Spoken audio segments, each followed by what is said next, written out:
So now you're ready to do the build.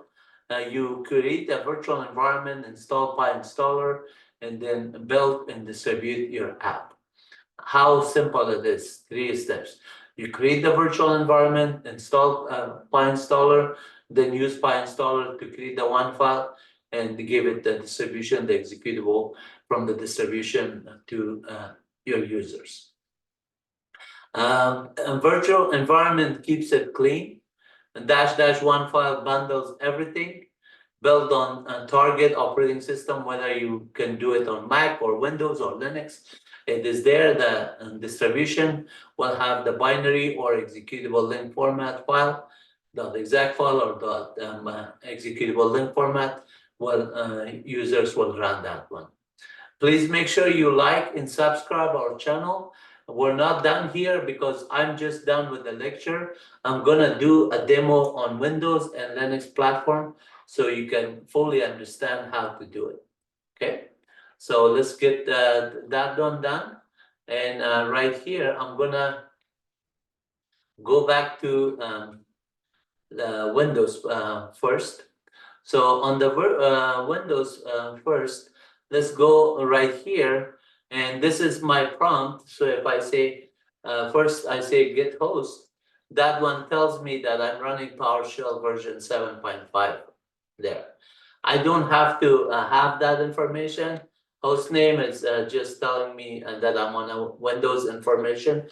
So the system info on this one, and then let's look at the OS name.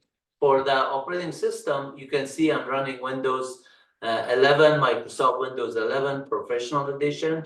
The name of the host is there, and then there's a lot of other information from system information that will give you the details of like the model, the architecture, the CPU, the memory, everything. You could just do a find/mem. For example, if I just want to know my memory, you just type in mem and it will be specific to how much memory you have. If you want to say model, what type of processor you have, you can do this one. So Windows is also very user-friendly, and Linux is the same thing. So by doing clear screen here, I'm running the command, and now on my directory, I am here on the PowerShell print working directory is like similar to get-location. Get-location is telling me that they're there. So alias pwd, it stands for, this is an alias that's pointing to the commandlet get-location. So I'm on this directory. I'm going to just find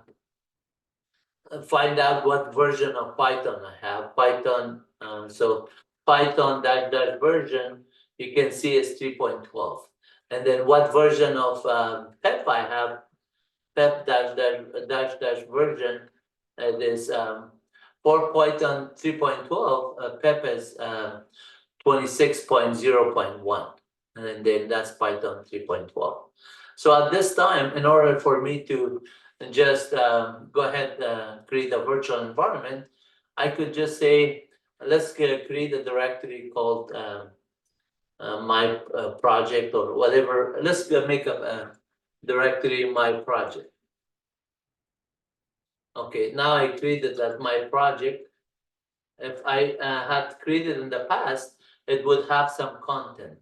But since it doesn't have any file on it, when I did a dir or ls or get the dash child item, get dash child item, they all just not going to return.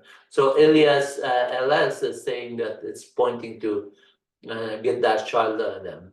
Alias directory dir is the same thing.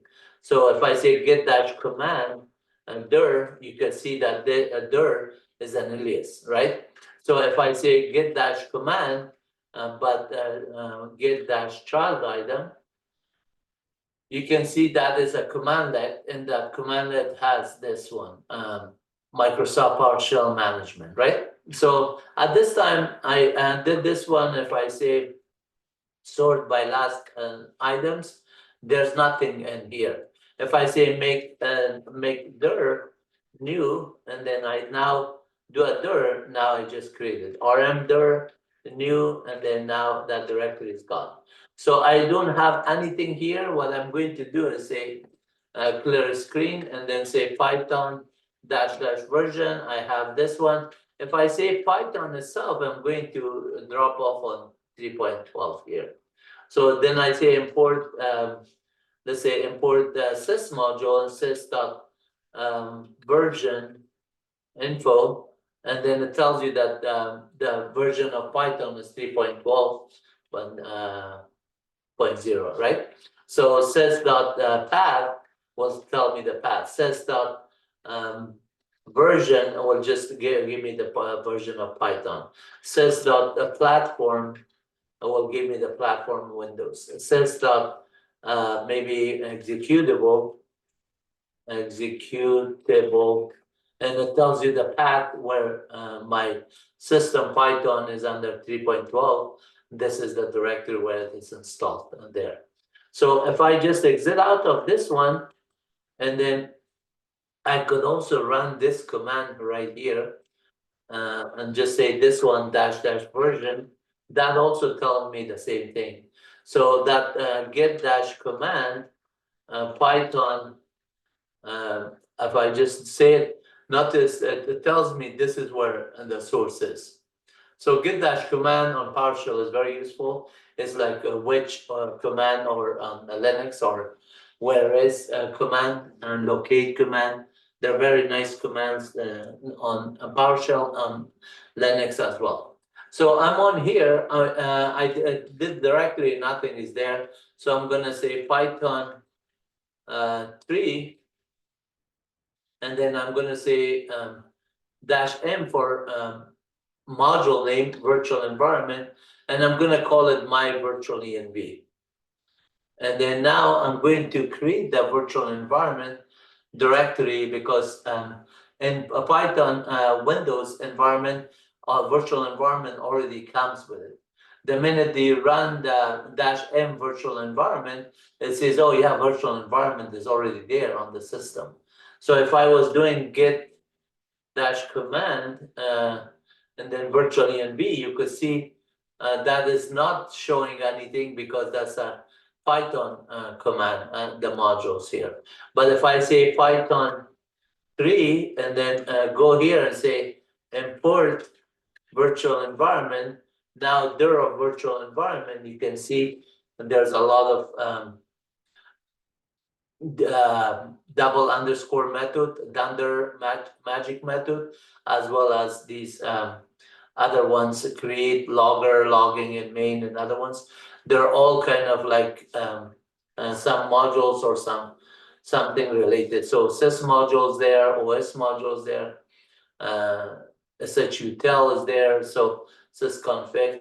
Let me exit out of this one, and I'm going to come back here by clearing my screen. I don't want you to worry about these other ones. Some users, they are worried about everything. But now here, I have created this my virtual environment. So the command that I used to create this one was Python 3-m virtual environment, and it created my virtual environment. This is the directory where we want to switch to and then activate it. So I go cd to my virtual environment. Inside here, you can see there's include lib and scripts. Remember, on Windows, you have this scripts directory, and then under scripts, you have activate.batch and activate.ps1. Activate.batch is a command line for DOS, or a command prompt of just terminal. And then activate.ps1 is PowerShell 1. And then this one is for deactivation.batch is there. And then let's see if there's deactivate. Yeah, .batch is there, but notice there's no deactivate.ps1. So you have to do activate and deactivate there. This activate is also on the source. So if I type in, say, any of these ones to just show you the command activate. This one is, notice this one is all a Linux. And you can see actually, no, this file must be used with source bin activate from a bash. Yeah, so if you're on bash, this is what activates it, and then yeah, this is all Linux stuff. You can see all the syntax is Linux. So the other one, the one that we want to do is activate .batch for DOS. So this is another one that is echo of all of this one is the disk operating system or command prompt. So if I'm going here, command, now I'm on the Microsoft Windows command prompt C colon. I got out of PowerShell. But if I say version here, you can do it, system info. All of those commands are available here as well. However, clear screen here, if I type in clear, it's going to say not found because I'm inside command prompt. So here, if I type in clear, now I'm on PowerShell, clear command works. So I'm back, I exit out of command prompt, but these files, whether I want to run the type activate, get content is similar to the alias type in this case. And you can see the content of the file if you want to see. So get dash alias type, it will say get dash content. Get dash content is the commandlet for it, if you just want to memorize that. But all you need is this one is to activate it, whether you run the activate, activate right here, but not this one. This will just set your virtual environment here. So now if I want to deactivate, I just run that one, now I'm back on PowerShell. So imagine how simple it is. Activate it like this. Now your virtual environment got there, and then deactivate it back, and then it will do that one. I could also do activate by just running this. Clear screen, activate .batch is this command, and then now, and this activate.batch is there. Deactivate will just run that one. Activate.bat will just run, this one is not doing it because I'm not doing a /. / means there's in the current directory, there's a file that will activate it. So now if I say activate it, and then it will not activate. So let me just see why there's activate.bash. No. Yeah, /activate.batch. Okay. So I'm on the PS1, the activate.batch does not run.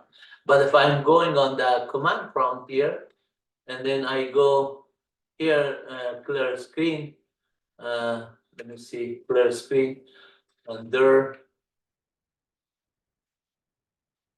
I'm on a different directory now. So let me exit out of this one. Directory here, yeah. I am on the different directory. I'm going to open a prompt here. Go to that directory that I want to go. Okay. So right here, I think I was on the current directory here, and then go to my project directory, and then I was on the MyWebUniversity-Dari directory, and then I wanted to scripts directory. But notice here on this directory where I have the directory path here, I'm going to clear a screen here, PWD. I want to just copy this one just because right here I want to open a command prompt, and I'm going to say CMD, open a command prompt. Now I'm going to say CD to this directory, which is, okay, sorry. When I cut and pasted, did not the right same path I wanted to. And I wanted to copy this one. Copy. Okay, I'm gonna go to that directory. So my projects, CD to my project. Okay, clear screen. And then I go to my virtual environment. Notice I'm on a DOS command prompt, so I can do CLS, but I cannot do clear command. If I do CLS, clear screen, or help, CLS, it is there, the command is there. Help version, it's going to show you. Help volume, everything is there, right? So help, the help itself, that is there. But I'm inside the command prompt of this one. So why am I showing you this? Because inside the script directory, there's another file called activate.batch. So if you're on the command prompt, you run this one, you have to say /activate.batch, and now your environment is activated. But when I was doing that one on PowerShell, when you're on PowerShell, you cannot run activate.batch. That's important. You have to run activate.ps1. So notice if I say I'm on a version of PowerShell, and then I say activate.ps1, now my virtual environment is there. And then here, deactivate will deactivate it on both situation. And right here also deactivate, well, just because the extension is .batch for deactivate, automatically runs it and it's there. So you understand whether you're on DOS or that. So if I do this activate here, and then now I say clear screen directory here, notice onside here, I'm on the activation. When I did it, these are a list of binaries that are under scripts directory. But I could say pep list, and then I could see what are the modules on this environment. You can see here pep itself and set up your tools and more of these packages, right? So here, if I go the same thing and say clear screen, you don't have to be on this directory once you have your virtual environment, because your virtual environment, I could be anywhere. I could say pep list and it will show me the list. But notice when you're here, there's a directory called libs. So the directory lib actually has all the side packages. So if you want to install request module, right here under request, under the side modules, under the lib slash site modules, there's no package called request. So I'm going to say pep list, and then I see that request is not there. So then I say pep install request, and that will install request module for me inside this one.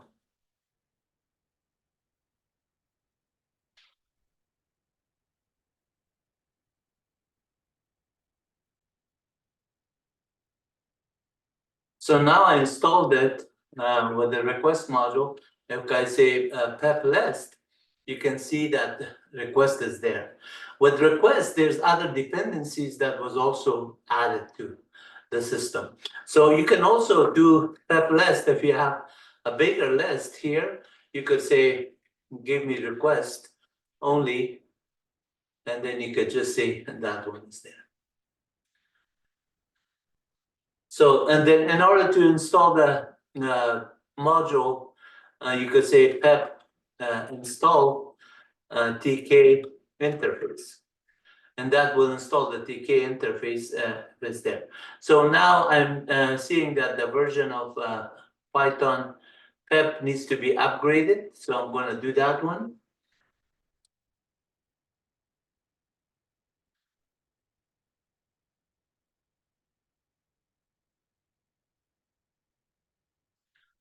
Now my pep version is upgraded, pep dash version. To see if I could do the TK interface.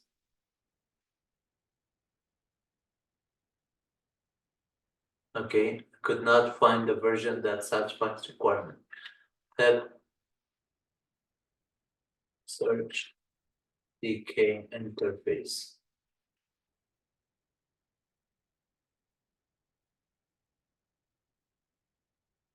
Okay, at this time I'm going to pause on that one because I don't know if the name is there or the modules provided here. It might be just on the binary itself. All I have to have is the source code and I could do inside my code there. So let's just say, okay, now I have done this one pep list, everything is good, and then I could require and say pep freeze, and then greater sign requirement dot text. Now I just froze it, and then now if I say directory, the requirement dot text is all I need. Requirements dot text in order to meet those ones. So you can see here, certify is this version, character set is this version, and then ID and request is 2.3.1 on that. But on my actual system, if I exit out of this one, deactivate here, now I say Python that version, I might have 3.12 or maybe pep that version. I don't know the particular one for list. Maybe there's additional NumPy and other ones that I have it on the system. And you can see there's so much other ones that I have it, SQL Academy and maybe NumPy and other ones. So in order for me to know if I have a NumPy, I could say instead of this one, say NumPy, and that will tell me there. Also, I could say go ahead into Python and then say import NumPy as NP, and then that way I could do a dir of NP and then see all the modules and functions and attributes and the double underscore methods, everything is there, exceptions and everything else. Okay, so I'm going to exit out of this one, but notice on this virtual environment, if I want to activate it, I need to create a PyInstaller so I can run the code here. So I'm going to go to scripts here, and then I'm going to say /activate.powershell1. This is how you activate it.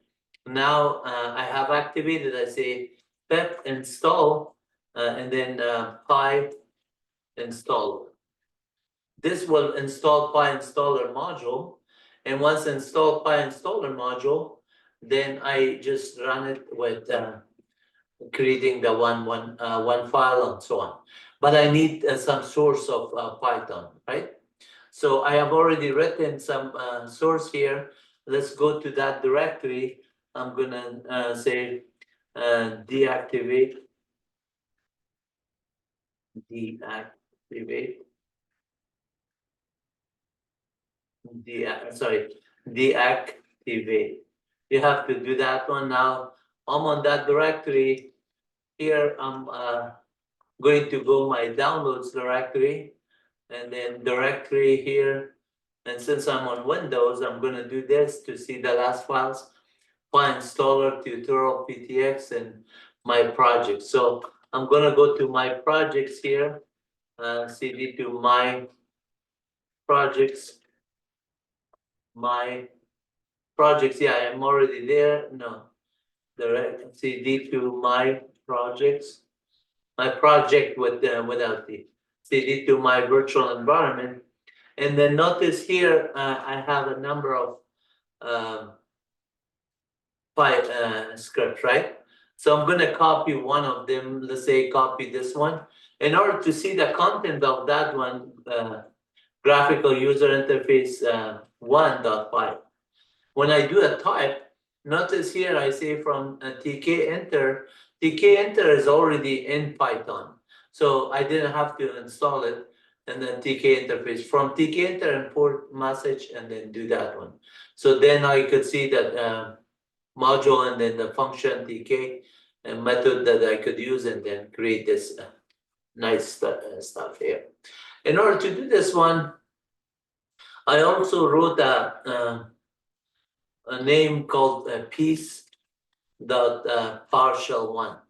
This one I already automated the whole option that to just go ahead and do these ones, run the piece from shell1, and then write this one showing the content of piece dot this one, and write this one. So one PowerShell script will automate the entire PyInstaller executable in for the Windows to run this command. However, if I want to just run this one from the command line, I could do that one. And if I just have another program just to say like hello world.py, let's see if I have anything here. Demo1.py, let me see, type and demo1.py. That's also TK.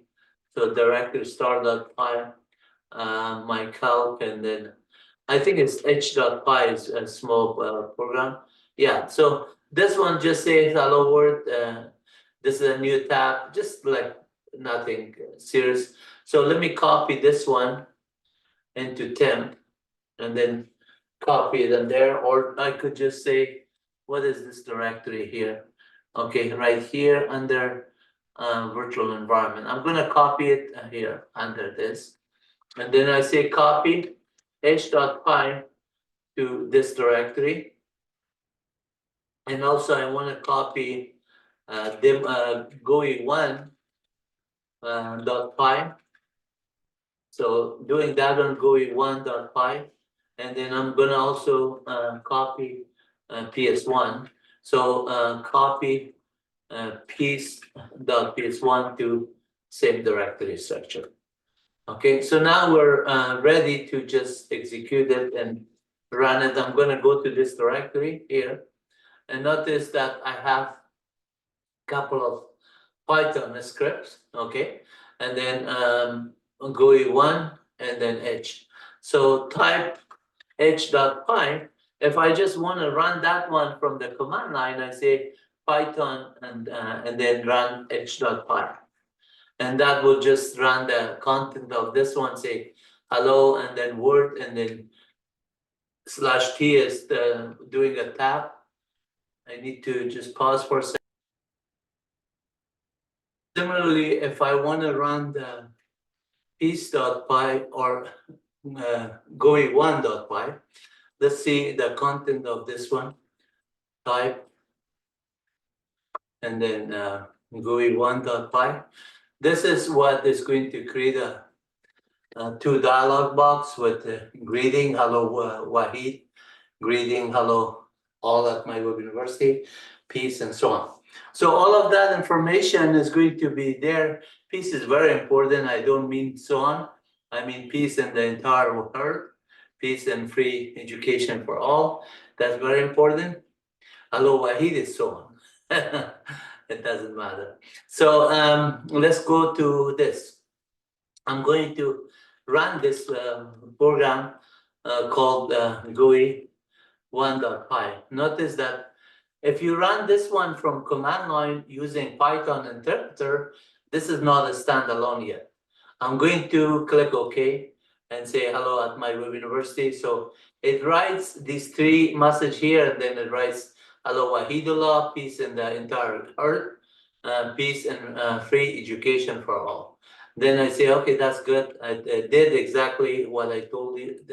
It created dialog box there. But I'm going to just run this program that I automated called piece.ps1. And this one, I just said, okay, write the host, tell the user in green, running the piece.ps1 script first. Then it pauses 3 seconds, so you press enter. Then it says write and showing the content of the PS1. So this will be written on the system. Then it types the content, and then it says write host green, creating the piece.exec. At this time, we're going to create the piece.exec, a standalone in this directory. So on these echo or write host are the commands to do that one. But the actual command that will create the graphical interface GUI.executable is called PyInstaller -onefile --window -named piece.exec. If I just run this command only by this option without anything, what is going to happen? Under the directory, it's going to create a file called piece.exec. Watch this one. I just run it. And then it's going to do that step PyInstaller, and it's going to create the packages as all the dependencies. It's gonna just make the entire system there. Notice under the this directory now I have the piece.exec. So if I say dot slash this is for distribution piece.exec, and it will just do exactly the same binary that we just did earlier. So that's one command that you do there. But to be honest with you, all you have to do is this run this piece dot ps1, which is this command, and then everything is automated. Like look, piece dot run that dot slash piece dot ps1, and it will just say running the piece dot the script, and then it shows the content of it, which is this file and there. Then it's gonna say at this time press enter to continue. Now creating it, which is that line right there. And then after that one, now it is compiling it. Now the file gets updated to piece.exec, and it will just show the content of it the same way that we did earlier. Notice that if I make any changes on the code, that's important. So your executable now has under the this directory, under the this, you have piece.exec. If you just run this command, and instead of piece, you could say peaceful, obviously it will just have an executable name called peaceful. So dash name is just whatever name you want to just run it, and the peaceful.exec will create it under the disk. So on top of what you have piece, notice the size of these files are different, but the binary is the same. So if I run dot slash disk and then say peaceful, it will just run it, and then it will do the same thing. However, in order for me to say a different word here, you have to write your code here. So I could say code GUI 1.py, and then here I'm just going to update my code here. The code, whatever I have here, let me just update it. So my app, I'm going to resize this one to do it. So right here, where it says hello world, let's say make this one to say hello my web university, right? So I'm gonna say change the world to add my web university. So that's our YouTube channel, and then I could say, and then instead of saying peace, let's say peace. I'm gonna do a search for peace. Let me see why it's not searching. Peace. Okay, peace right here. This one, I'm gonna just peace. I'm gonna just say, please subscribe at my web university, right? So I'm gonna say, please subscribe, and like our video channel and videos. So let's say I do this one, and then whatever message you could say, thank you so much, and I always thank you for everything. So I'm going to say WQ right, and then quit from this one, and then I exit out this one. Now, if I run the piece, do you think the program is going to run with at my WebUniversity? No. Why? Because I haven't recompiled it with PyInstaller. So in order to see this one, now I'm going to have to do this one, the command here, and say create this peaceful here. Now this time the peaceful program, it has a different word right here. Hello Wahid, and then look, hello at my web university, all at my web university, peace to all, and that one. So somehow I did not see the update there. Let me see why. So I'm gonna delete this directory, everything is gone, this is nothing there, right? So I'm going to just run under this, there's no this directory, so I'm gonna just say run the slash piece dot ps1. And let's see if and the content, I don't know if I did save it, so it should have been updated. Let's see if this time create the piece.exec and then run the piece.exec, and it should come up with the wording, hello all at my web university, peace to all. And okay, so something is wrong here. Let's see. Type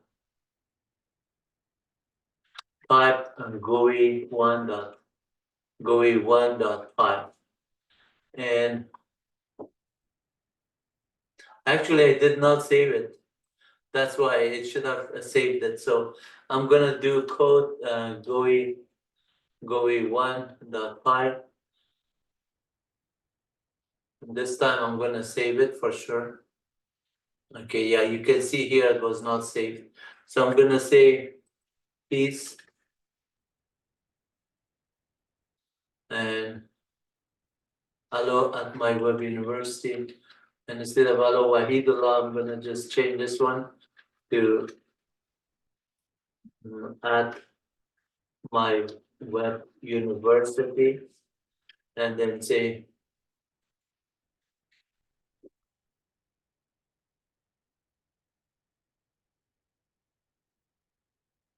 please subscribe and make nice comments. It has to be nice, otherwise I don't accept it. You can make any comment you want, but I will try my best to help you out. That's all my intention, to just make easy courses for you, so you can learn it and for free. And then say thank you for watching. So now this time I'm going to say escape or W for write. Now the file is written. I'm going to exit out of the code and I say close it. And now this time I say type this one. Notice that hello at my university, please subscribe and thank you is there. So if I run this one from the command GUI1.5, now my prompt changes to this information. Peace to all. And you can see hello at my web university, please subscribe and make nice comments. Thank you for watching.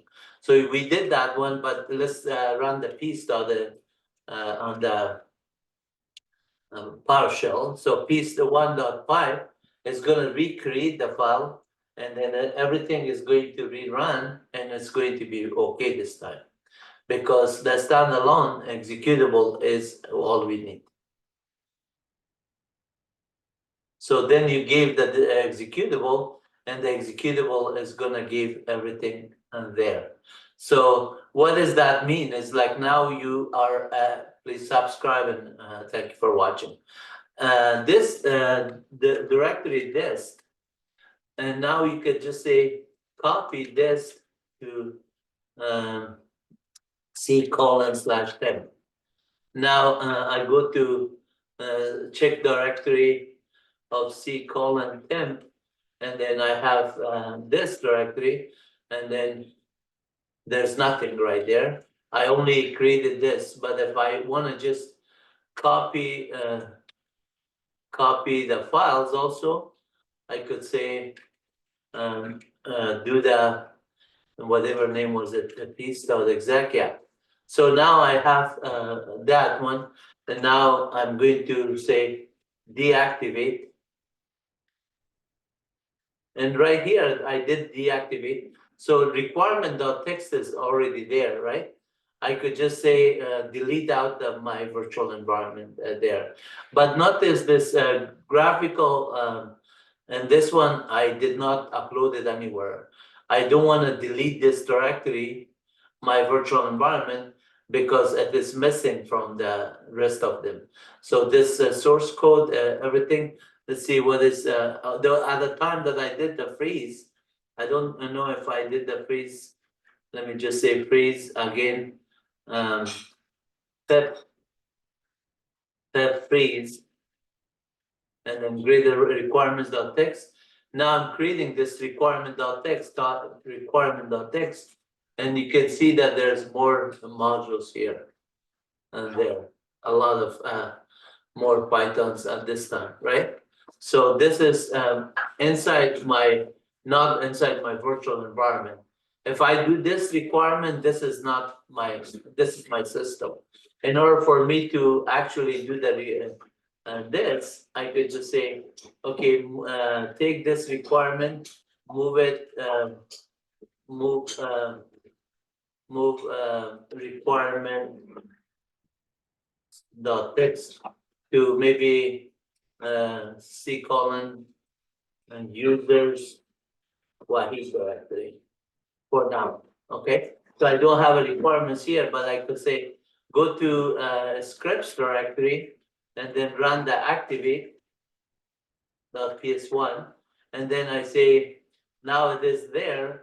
I did the activate. I could come back here, say freeze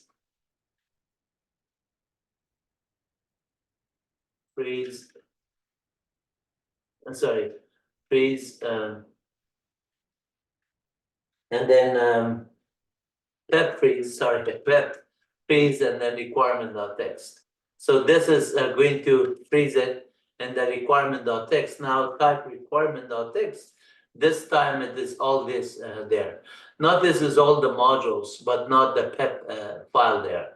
So the Python file and then the files with the PS1 are not there. I need those ones on my project. So I'm going to say copy star.py to the parent directory, and then also copy star.ps1 to the parent directory. And then do I have the requirements here? Yeah, move requirements.txt to the parent directory. So now virtual environment is all clean, because inside here I have the files that I need, the PS1, Py, and everything. So I could say del my virtual environment. I'm sorry, my virtual env. I missed a V here. So you say yes, go ahead, delete it. Now I have deactivated it there, right? So then I could say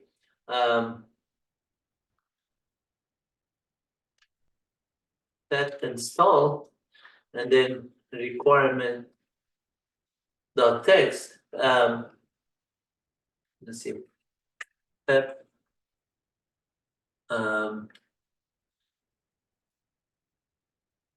requirement.txt, and that I didn't need the less than sign. So a new version of there, that's fine. I'm gonna run that one first. And the version of pep, because we upgraded earlier, right? So clear screen here. Now I do the pep install here requirements, and that invalid requirement. Let's see why. Pep install requirements dot text.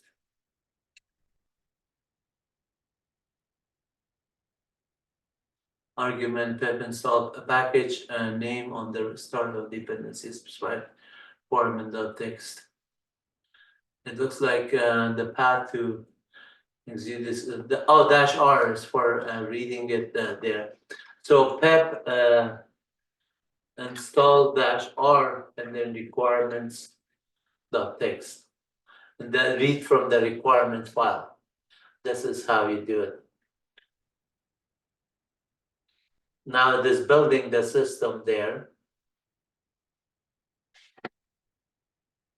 So the dash option R will just allow you to read from the requirement.txt there.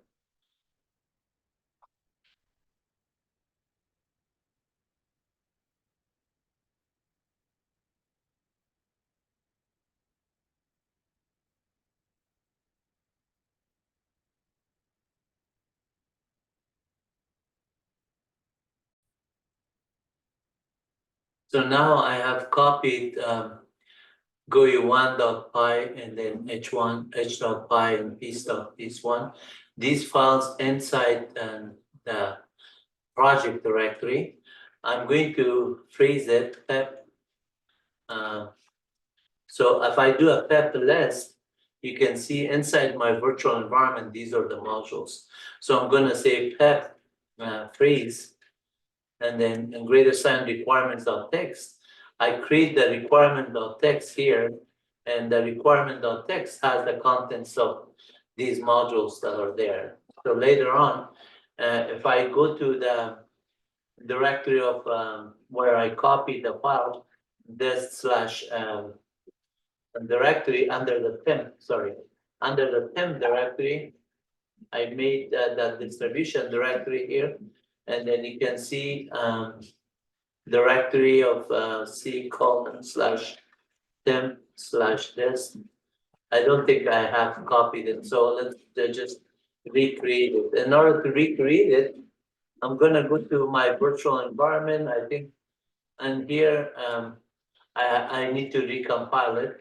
In order to do that one, so let's do a piece one dot piece one dot ps1.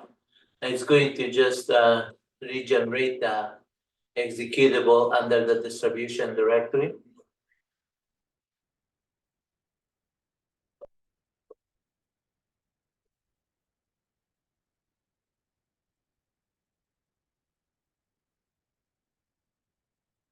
All the packages that are getting created, and then the executable will be written under piece.exec with that name under the distribution directory. And then this is where it says hello Wahid and hello all at my web university. Peace to all, and then says hello at my web university. Please subscribe and make nice comments. Thank you for watching. So it will just say that one. And then right here, if I look at that this directory, it is there. So if I say copy this and then piece.exec to c:/temp for temporary files and just give it the same name under the c:/temp, now I have the piece.exec file. And you can see here, if I want to run it from the temp, this is where you tell your users under the c:/temp and then piece.exec, it will just run the binary. So now you have the standalone binary, you could just distribute it to your users.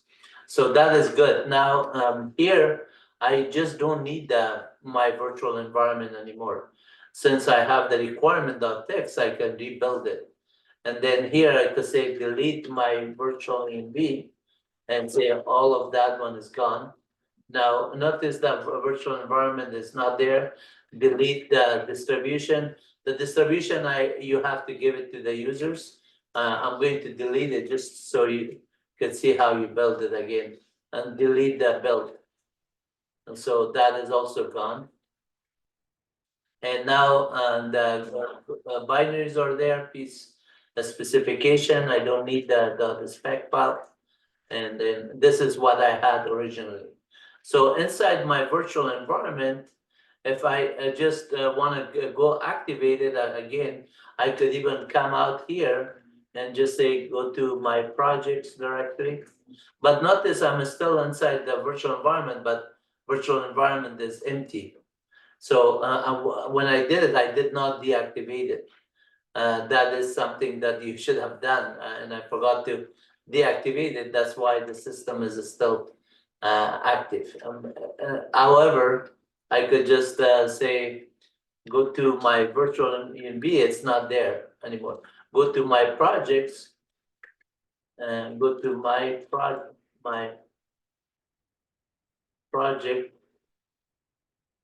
project, and then here I'm gonna just say not make dir actually. I'm gonna run, even though I'm on this directory, I'm gonna just say go ahead run Python 3-virtual environment, my virtual environment.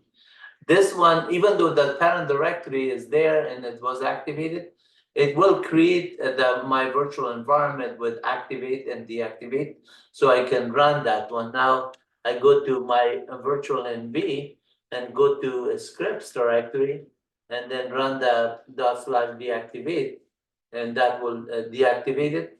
But notice this deactivate is taking me out of this one. Let me see if I can just activate again. Is it going to just run another activate? No, it is just under that one. So now deactivate should exit out, but it didn't. So right here, I exit out and it is kicking me out of that virtual environment.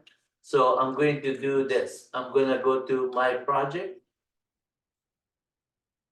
cd to /my projects, and then cd to my virtual env, and then right here, and this prompt is taking my view right here. So notice that here, if I just run, I don't have the scripts directory. With everything is there actually. I could just say activate, and then pep list. Now this is what I have here.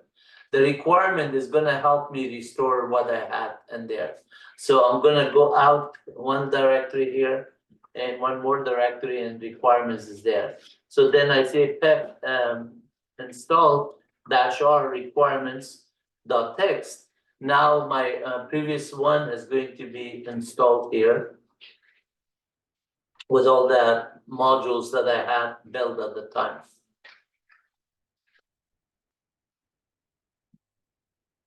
If you have a lot of modules, this is going to take longer, but in this case, I have not that many, so it is completed there.